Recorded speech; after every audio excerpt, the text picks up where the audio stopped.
Hello, you're listening to the COVID Inquiry podcast. Hosted by Elkan Abrahamson and Nicola Brook from Broudie, Canter solicitors, the COVID Inquiry podcast has been designed to provide commentary, opinion, and key insights into the hearings from experts and those directly affected by the pandemic.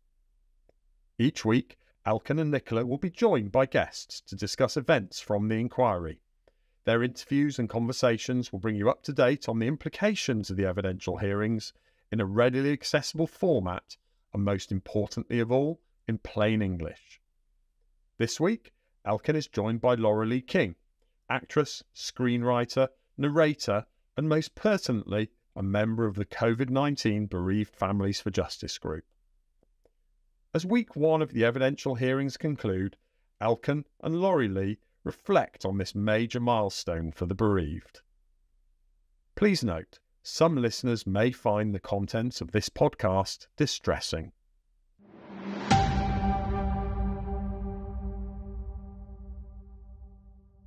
Hello everyone, so this is Elkan Abrahamson from Broudie, Canter, and the person I'm chatting to today is Lorelei. I'm Lorelei King. I'm a member of the COVID Bereaved Families for Justice, who are represented by Broudie, Canter.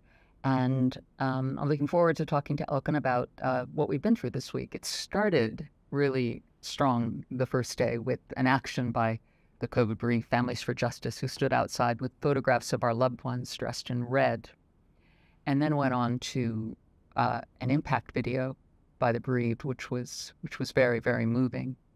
Do you think that video had an effect on Absolutely. the inquiry? I think day one was very striking. First of all, because so many families turned up, which was good.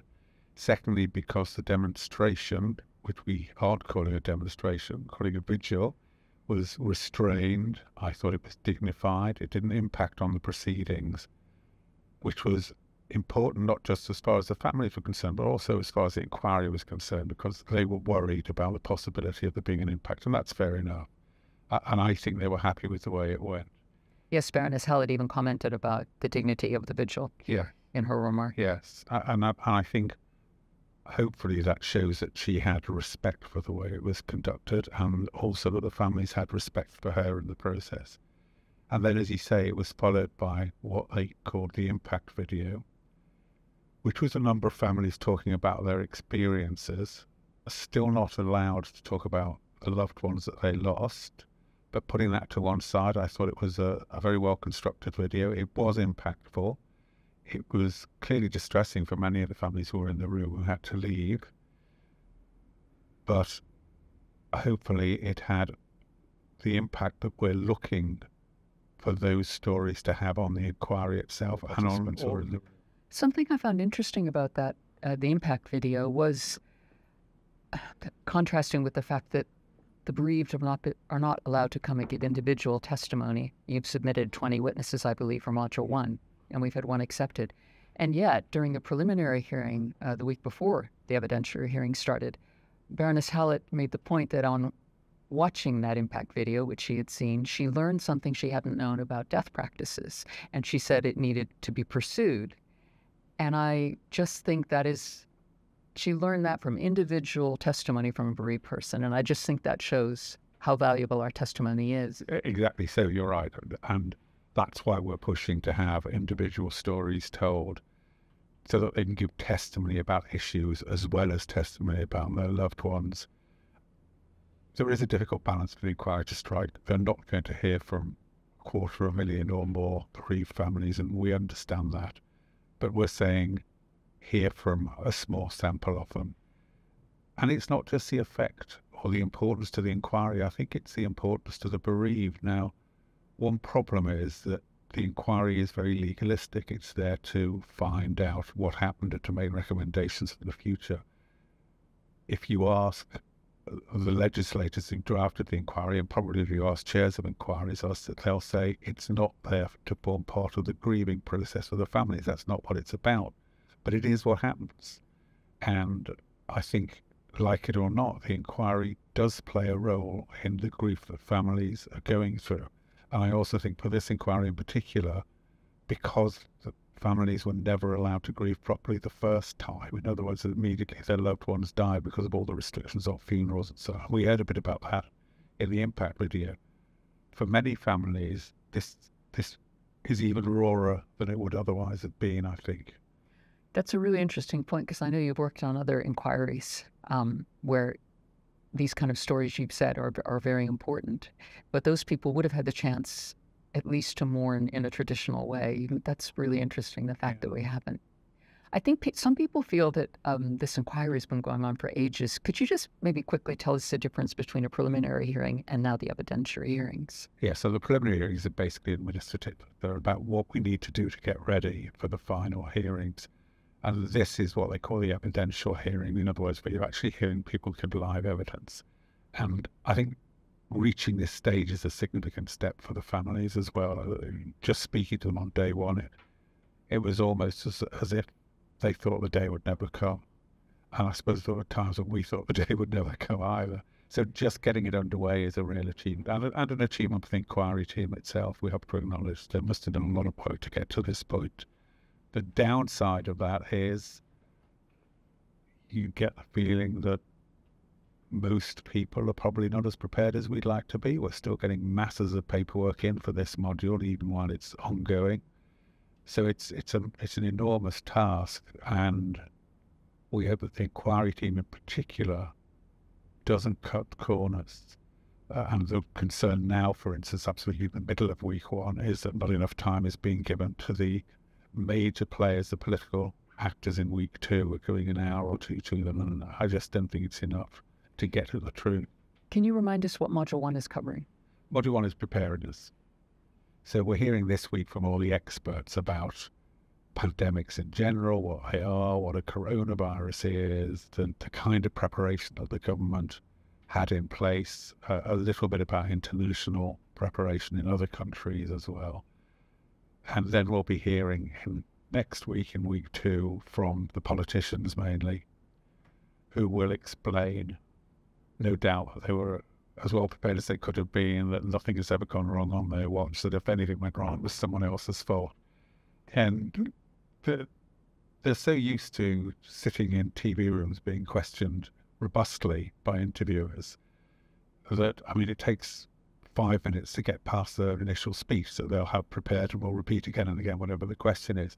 And even in an hour, I think it's very difficult to get through the carapace that they've built up of invulnerability and get at the real truth of what happened. I just don't think it will be enough now. Arguably, the inquiry will say, well, as long as we find out what happened and can make sensible recommendations, it's not about blaming people. And it's true that it's not about blaming people. But unless you find out the truth of what people did and why, it's more difficult to make recommendations so that you get it right next time. I think, as we've said, for the bereaved families, this is crucial. Of course, there must be accountability, but it's mostly about learning lessons so that we don't have to go through this. Yeah, and that's, again, another tension between bereaved and the way the inquiry operates. Ideally, the bereaved would like an inquiry to say, so-and-so was criminally negligent and so-and-so didn't then should have done. There is a point that the inquiry has to reach, because in order to find out what went wrong, by implication, you're going to find out who did the wrong thing. Not always, but sometimes it might be a department rather than an individual, for instance. But if you're trying to get to the truth of what happened, there's an element of identifying the responsible players, and therefore there is an element of accountability, and that will vary from one inquiry to another depending on the facts. Yes, but I hope the inquiry also realizes that for us, a genuine wish to prevent others from suffering the way that we have. Yeah. And that's very much a part of it. We've said all along, and we say repeatedly, the motivation of the group has been to save lives, and still is to save lives. But I can understand how people want accountability as well.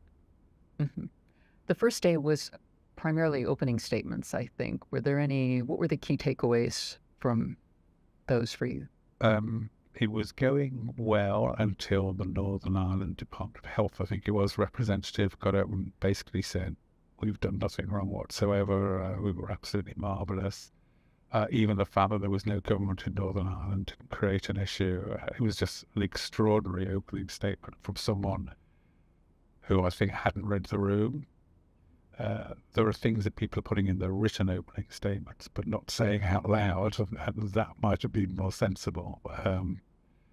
But people are allowed to put their case, and we'll see how that case is unpicked over the weeks.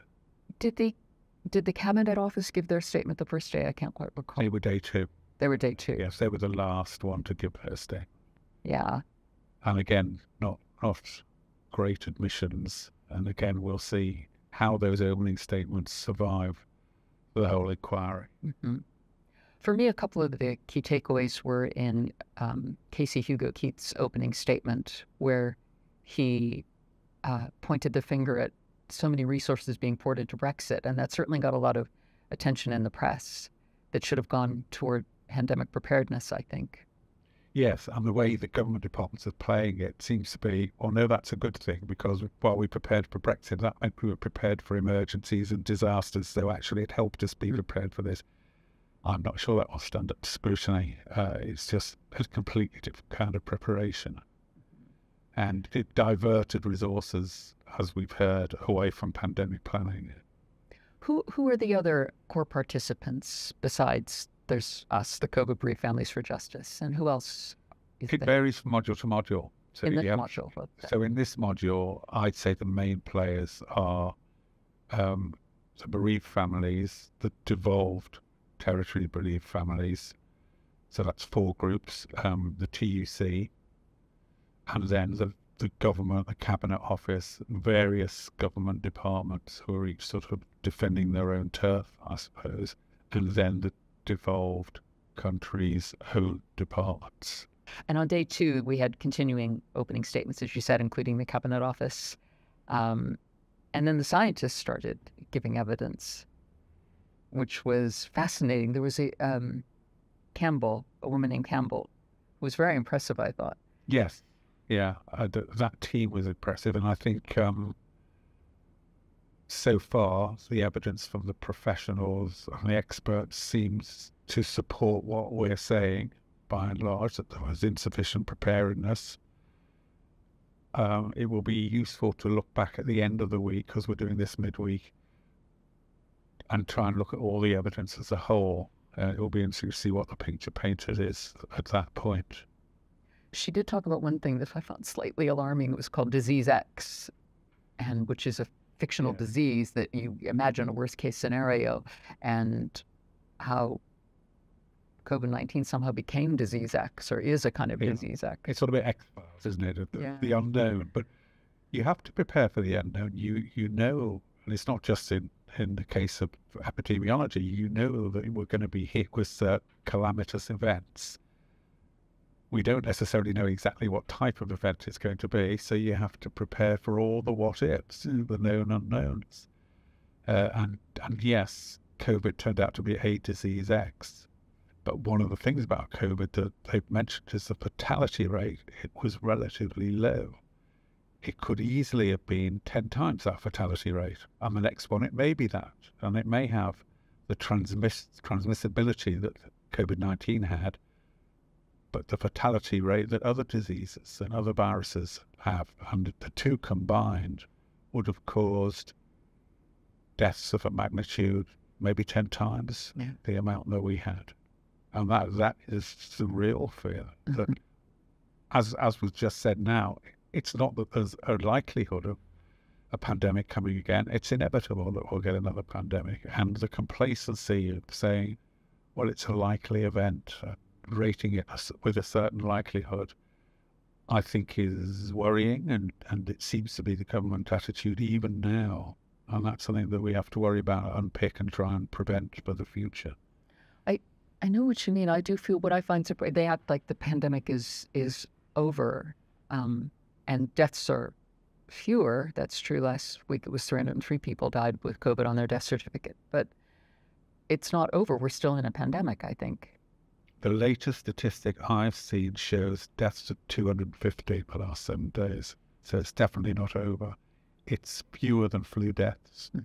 So it becomes that situation of the government saying, well, we can live with this, which is a chilling thing to say, but we do say it.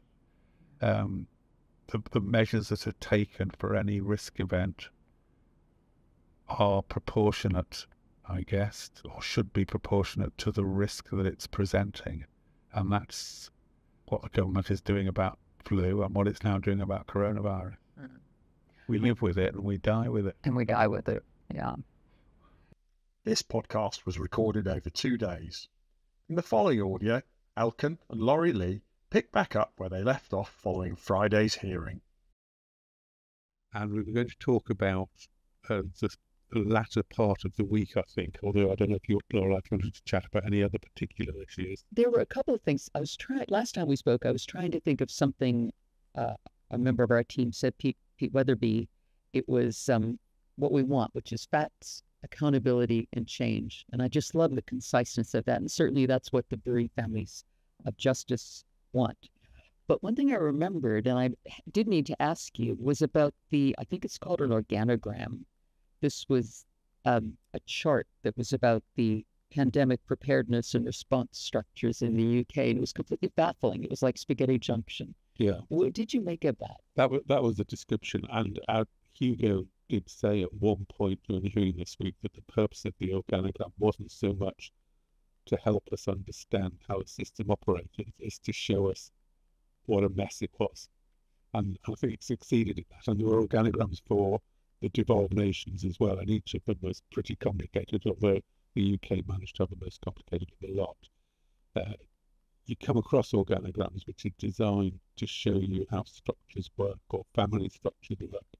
And this showed you really how it didn't work or couldn't work in practice. It just showed you how complicated it is. I have suggested to one of the newspapers they have a readers' competition to simplify it. I mean, I couldn't follow it. I tried desperately, and I couldn't understand it. And it's on the inquiry website, or it should by now be on the inquiry website if anyone wants to have a look. I was pleased to see, because I know we've been at a lot of the preliminary hearings when you've made submissions, that there was a point when it looked like our lawyers, that is to say you, wouldn't be able to ask questions of the witnesses. And yet I noticed in the evidentiary hearings that our lawyers have had the opportunity. Alice Monroe and Pete Weatherby have had the opportunity to ask some questions of witnesses. How did that come about? So there is a convoluted process where we are given an initial evidence proposal. We then put in comment on the evidence proposal and say, for instance, we think you haven't covered this issue, which is important. Here's why it's important. We'd like you to ask questions about it, or alternatively, we'd like to ask questions about it. We then get a response back saying either, yes, that's a good idea, we'll ask the question, no, it's a rotten idea, we're not interested in it. We then put in a second response to that, and that refines things down. And you have to bear in mind, it's not just us who's doing it, it's every single court participant that has the opportunity to do it. So at the other end, they're probably tearing their hair out with all these requests. But at the end of that process, some of the points we want raised are raised by Hugo Keith or whoever is counsel for inquiry. Some of them are turned down, and some of them we're allowed to ask questions about. And you'll have heard Lady Hallett saying this to Alison, in fact, saying, I hope you're only going to ask the questions that I've approved. And that's an indication of the tight timetable we're working to. For instance, we were told we had to finish at 4:30 today. We finished at 4:30 in 17 seconds. And that's just about acceptable. Just about. We spoke yesterday, actually, Thursday, the third day of the inquiry, at lunchtime. And so by traveling back, did I miss anything in the afternoon? What were the key takeaways from the afternoon? I'm trying to remember what we spoke at in the news so quickly. What we've done through the week, trying to remember, the first evidence was about the nature of a pandemic, what it's like. The second stage of the evidence was about our preparedness, and then we looked at the aspects of discrimination and structural racism, the lack of preparedness for people with disabilities, for particular groups of disadvantaged people. And then there was an overview as to the general state of health in the UK, again looking at particular groups, but also a general overview with some pretty shocking evidence. And then the latter part of today has been the evidence from Cabinet Office about their state of preparedness. So we're going from the general to the particular now.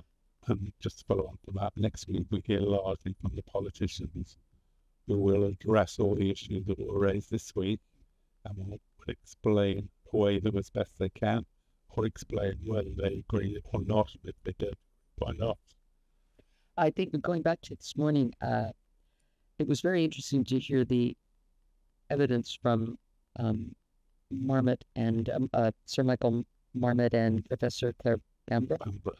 And that was about health inequalities in social groups. And if I'm not mistaken, that was something that we pushed for, was it not? That the Covid-19 families lawyers asked for. Yeah, and it was very striking evidence. I mean, the most striking thing for me, and for them, I think, giving evidence, Marmot in particular, was the change in life expectancy and the fact that there's been a trend consistently and constantly over the years for life expectancy to increase. And then suddenly it's slowed down in some areas and actually reduced in some areas. We were talking about life expectancy being reduced by 6 months for the over 70s. And I noticed the chair said, well, is that pretty significant? I was thinking, well, it is for me.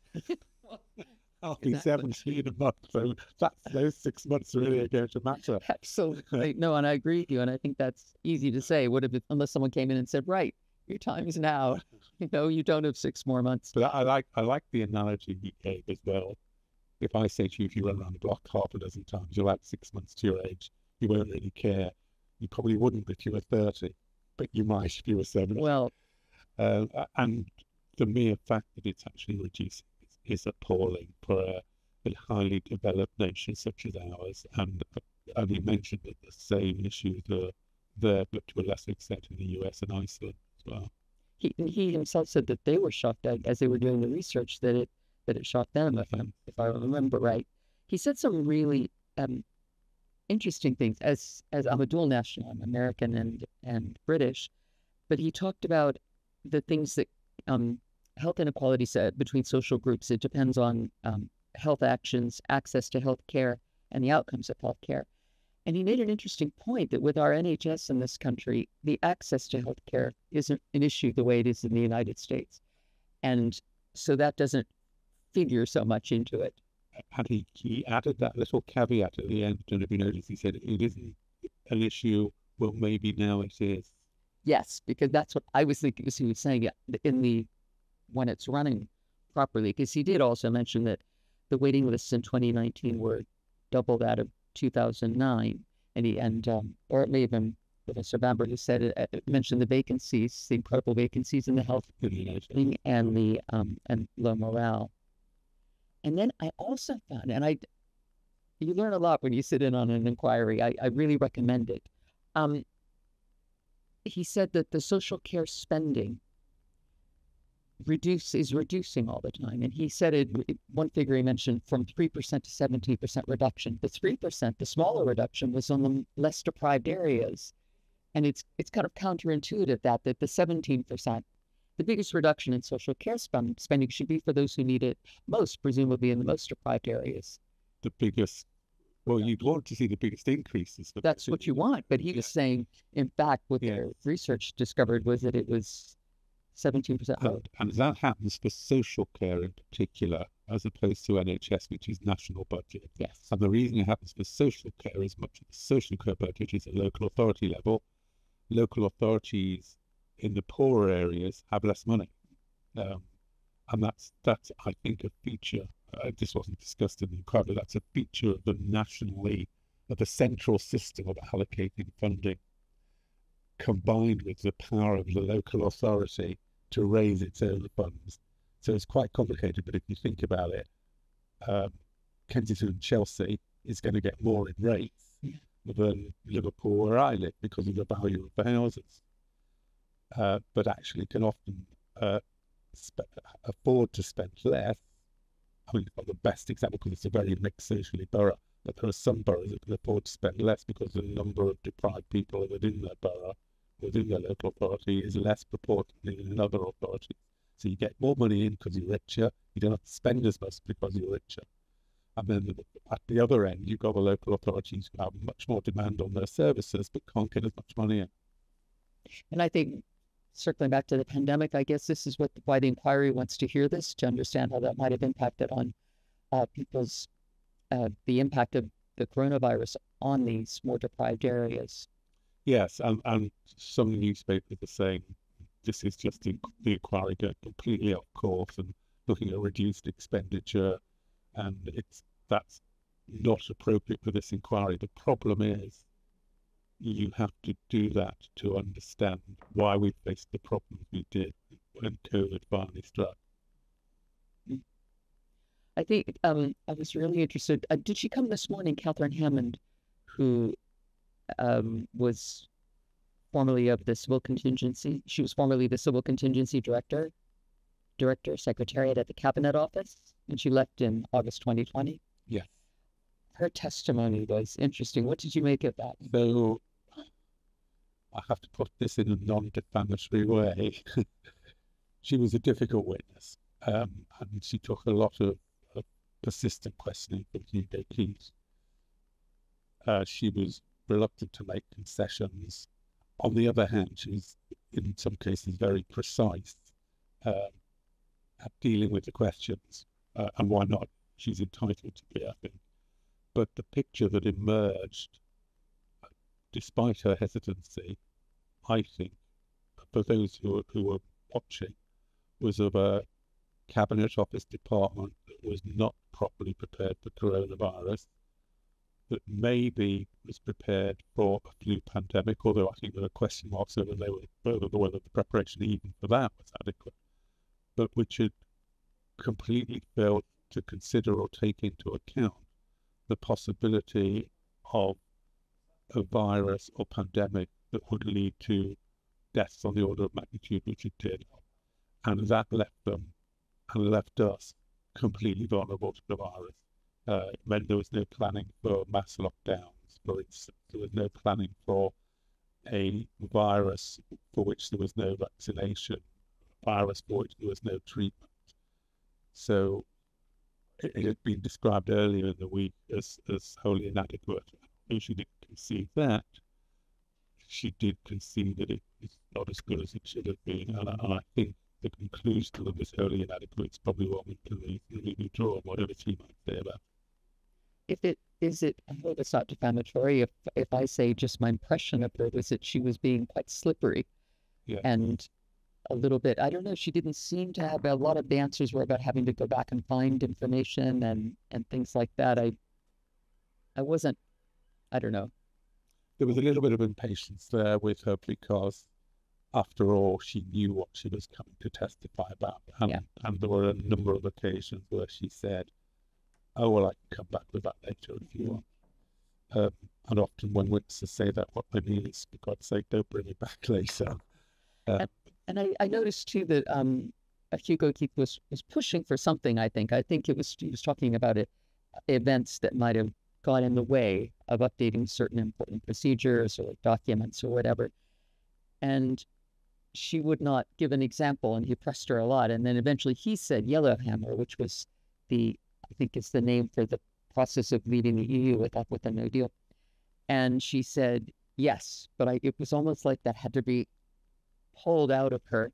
And I did hear someone say that their impression was that Hugo Keith was starting to behave a little bit like a prosecutor. Yes, and I mean, in technical terms, we say an inquiry is what we call inquisitorial, which means we're all trying to get the truth together in a sort of wonderful consensus kind of way. In fact, it can become adversarial. And of course, if you've got an awkward, difficult witness, you have to keep pushing. And I think you could tell when he started saying, Miss Hammond. That was the clue that he was getting a bit frustrated. There were two expert witnesses yesterday. I think their names were Mann and Alexander. What were they here to give evidence about? So Professors Mann and Alexander were asked to consider the approach to risk and emergency management and the pandemic preparedness. They referred to a government report saying it is well recognised that another novel pandemic remains a realistic possibility. And Professor Mann said he was very surprised the government said that it was a realistic possibility because it's an inevitability, it's an accepted inevitability. Now, I don't know if that's just a linguistic error or whether it's actually indicative of the way the government approaches that particular risk. So if they're talking of a realistic possibility, what it means is, well, we have to be prepared for it as a possibility. If it's inevitable, you obviously can have a different level of preparedness. And in fact, it's interesting that when Ms. Hammond today was talking about the risk evaluation, and she explained that the way you evaluate a risk is you look at two factors, likelihood and impact. So if something is very likely to happen and has a high impact, it goes right at the top of the risk scale. It is not likely to happen, but it has a high impact if it does happen. It's sort of halfway. And then I'll look inside that box with a line at the bottom of 1 to 5, say, and a line at the left of 1 to 5. You have a score of anything from 1 to 25, depending on likelihood and impact. And they were looking at the particular likelihood and impact of, it was a pandemic, I think, and the star, which gave the risk, was right in the middle. But then there are arrows to each side which showed how confident they were, if you like, of their assessment. And basically what they were saying was likelihood is anywhere between minimum and maximum. Impact is anywhere between minimum and maximum. So you look at risk and it can be anywhere between minimum and maximum, and they plonked the calculation right in the middle. And it basically meant, as far as I understood it, we haven't got a clue really. Which is wrong, because we know now, and we knew then, that there was going to be another pandemic. So I'm still puzzled as to why there wasn't planning for a coronavirus pandemic, and the answer seems to be, well, the last few weren't disastrous. And that brings me to something called normalized deviance. And there's a concept called normalized deviance, which Professor in the States developed, writing about Challenger. And what it boils down to, in a nutshell, of her 1,000-page book, is if there's something wrong in the process, but nothing actually goes wrong at the end, we learn to live with that fault in the process until there's suddenly a disaster. And then everyone says, why didn't we address that fault? And the answer is normalized deviance. You allow a certain measure of deviance from what is optimal because you've got away with it. And that seems to be, to me at least, to be what's happening here, although that's not something that's come up in the inquiry. So, sorry, I drifted away there. To get back to Professors Mann and Alexander, they were saying, first thing they spoke about was the no-deal Brexit preparation. And they said they understand that there might be benefits of training for the no-deal Brexit in that you're preparing people for supply chain issues and managing major emergencies. But on balance, you have to accept that civil emergency planning was affected because all the resources of civil emergency planning were diverted to no-deal Brexit. So there are government bodies who are saying that that's just a diversion. Actually, it was quite a good thing that we were preparing for no-deal Brexit because it made us better prepared for other disasters like this one. But I think that's a special pleading. I just don't think that's right. I think on balance, it took resources away. It didn't improve the system. There was another point they made. Quite simply, at one point, Professor Alexander said, the government does not keep the public sufficiently safe. And I found that quite a strong conclusion. That's chilling as well to hear as a member of the public. Yeah. Mm-hmm. And then he went on to say, we talk about lessons learned, but it's all very well to say you learn lessons, but you have to ask what steps you've actually taken, having learned those lessons. And he gave the example of lessons learned from the 2002 bombings, which didn't need to change, and we had the Manchester Arena bombing, and no changes had taken place to reduce the impact of that. So, and in a way that comes back to what Ms. Hammond was saying. She was talking about lessons learned, and people were saying, yes, but what did you actually do to change the structure? I think Mr. Keith said something similar about that it requires action. Exactly. Yeah. And I think that's what we keep coming back to. So it's been an interesting week. It has. And next week, looks to be interesting again. What do we have to look forward to? All the politicians, Yeah. the big name. Yeah. And I repeat what you said. I'd encourage people to come along if they can, because, or at least to watch it on YouTube if they can't come along. I'd like to point that out, that it's available live. It's with a 3-minute delay on YouTube. Just search COVID Inquiry and YouTube, and you can find it. You can watch, and it's fascinating. It really is. And you don't have to get out of your pajamas. So, and there are transcripts available on the and there are website transcripts as well. If yeah. you can't bother watching, you can read the book. Mm-hmm. Right, so same time. So thank you. Thank you so much. Thank you. Elkan. Thank you for listening to the first instalment of the COVID Inquiry podcast. Please join us next week for more expert insights into the COVID Inquiry evidential hearings.